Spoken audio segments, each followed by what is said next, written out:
नमस्कार दर्शकों, आज हम आपको भगवान श्री कृष्ण और अर्जुन के बीच हुए उस संवाद की कथा सुनाने जा रहे हैं, जहां श्री कृष्ण ने अर्जुन को गरुड़ पुराण के प्रेत कल के बारे में बताया था। इस संवाद में मृत व्यक्ति की 3 ऐसी वस्तुओं का वर्णन किया गया है जिन्हें कभी उपयोग नहीं करना चाहिए। यदि इनका उपयोग किया जाए तो जीवन में भयंकर कष्ट और हानियां आ सकती हैं। यह कथा अत्यंत महत्वपूर्ण और ज्ञानवर्धक है, इसलिए इसे ध्यान से सुने। यह घटना तब की है जब महाभारत का युद्ध समाप्त हो चुका था। अर्जुन, जो युद्ध के परिणामों से उदास और दुविधा में थे, श्री कृष्ण से कई प्रश्न पूछने लगे। एक दिन अर्जुन ने मृत्यु के बाद के जीवन और उससे जुड़ी वस्तुओं के बारे में जानने की इच्छा प्रकट की। तभी श्री कृष्ण ने उन्हें गरुड़ पुराण की यह महत्वपूर्ण कथा सुनाई। अर्जुन गहरी सोच में है और कहता है, हे केशव, आपने मुझे जीवन और धर्म का बहुत ज्ञान दिया है, लेकिन मेरे मन में एक शंका है। मृत्यु के बाद व्यक्ति से जुड़ी कुछ वस्तुओं के बारे में सुना है जिन्हें उपयोग नहीं करना चाहिए। क्या आप मुझे इसका कारण और विस्तार से बता सकते हैं? अर्जुन का प्रश्न सुनकर भगवान श्री कृष्ण मुस्कुराए। वे जानते थे कि अर्जुन की जिज्ञासा धर्म और मोक्ष के प्रति थी। श्री कृष्ण शांत और गंभीर स्वर में कहते हैं, हे अर्जुन, तुमने बहुत उचित प्रश्न पूछा है। जब कोई व्यक्ति इस संसार को छोड़कर जाता है तो उसकी कुछ वस्तुएं ऐसी होती हैं जो जीवन में दुर्गति और कष्ट को आमंत्रित कर सकती हैं। गरुड़ पुराण में इन वस्तुओं का विस्तार से वर्णन है। आज मैं तुम्हें उन 3 वस्तुओं के बारे में बताऊंगा जिन्हें कभी भी उपयोग नहीं करना चाहिए। पहली वस्तु है मृत व्यक्ति के वस्त्र। जब किसी का देहांत होता है तो उसकी अंतिम ऊर्जाएं उसके वस्त्रों में समाहित हो जाती हैं।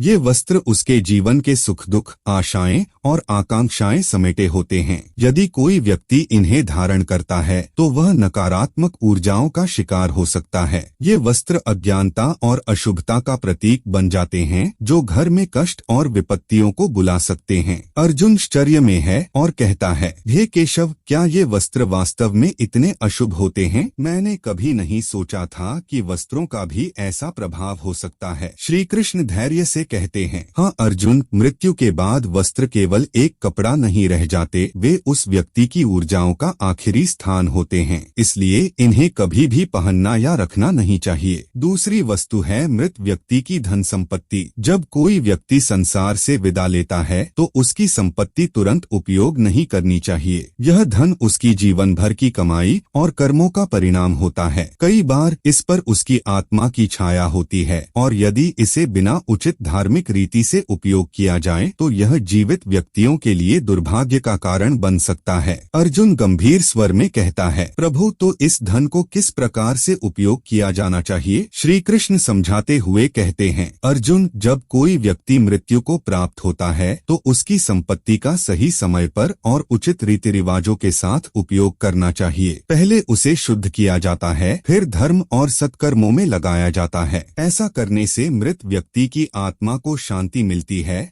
और परिवार पर किसी भी प्रकार की विपत्ति नहीं आती। अर्जुन आश्चर्य और जिज्ञासा से, हे प्रभु, आप मुझे तीसरी वस्तु के बारे में भी बताइए जिसे मरे हुए व्यक्ति से नहीं लेना चाहिए। श्री कृष्ण गंभीर और धीमे स्वर में, अर्जुन, तीसरी और सबसे महत्वपूर्ण वस्तु है मृत व्यक्ति का अंतिम भोजन। इस भोजन में मृत्यु की अंतिम छाया होती है। यह भोजन उन ऊर्जाओं से प्रभावित होता है जो मृत्यु के समय उपस्थित होती हैं। यदि इस भोजन को कोई जीवित व्यक्ति खाता है तो वह बीमारी और दुर्भाग्य को निमंत्रण देता है। इसलिए इस भोजन का तुरंत निपटारा करना चाहिए। श्री कृष्ण के इस ज्ञान को सुनकर अर्जुन का मन हल्का हो गया। उन्होंने भगवान का धन्यवाद किया और इस अमूल्य ज्ञान को हृदय में बसा लिया। अर्जुन गंभीरता से श्री कृष्ण की ओर निहारते हुए कहता है, हे केशव, आपने मेरी शंकाओं का समाधान कर दिया। अब मैं समझ गया हूँ कि मृत्यु के बाद इन वस्तुओं का उपयोग कितना घातक हो सकता है। आपका यह ज्ञान मेरे जीवन में मार्गदर्शन करेगा। श्री कृष्ण शांत स्वर में कहते हैं, हे अर्जुन, यह संसार नश्वर है, लेकिन धर्म और ज्ञान ही वह पथ है जो जीवन को शुद्ध और कल्याणकारी बनाता है। अब तुम इस ज्ञान को समझकर आगे बढ़ो और इसे अपने जीवन का हिस्सा बनाओ। तो दोस्तों, इस कथा से हमें यह शिक्षा मिली कि मरे हुए व्यक्ति से जुड़ी 3 वस्तुएं, वस्त्र, धन संपत्ति और अंतिम भोजन, कभी भी उपयोग नहीं करनी चाहिए। ये वस्तुएं जीवन में दुर्भाग्य और अशुभता का कारण बन सकती हैं। इसलिए गरुड़ पुराण में दिए गए इस महत्वपूर्ण ज्ञान को अपने जीवन में आत्मसात प्राप्त करें और जीवन में शांति और समृद्धि का मार्ग प्रशस्त करें। धन्यवाद दोस्तों इस महत्वपूर्ण और ज्ञानवर्धक कथा को सुनने के लिए। अगर आपको यह वीडियो उपयोगी लगा हो तो इसे जरूर लाइक करें और अपने दोस्तों और परिवार के साथ शेयर करें ताकि वे भी इस अमूल्य ज्ञान का लाभ उठा सकें। हमारे चैनल को सब्सक्राइब करना न भूलें ताकि आप ऐसी और भी रोचक और शिक्षाप्रद कथाएं मिस न करें। घंटी के आइकन को दबाएं ताकि आपको नई वीडियो की नोटिफिकेशन सबसे पहले मिले। फिर मिलेंगे एक नई कथा और नए ज्ञान के साथ। तब तक के लिए नमस्कार।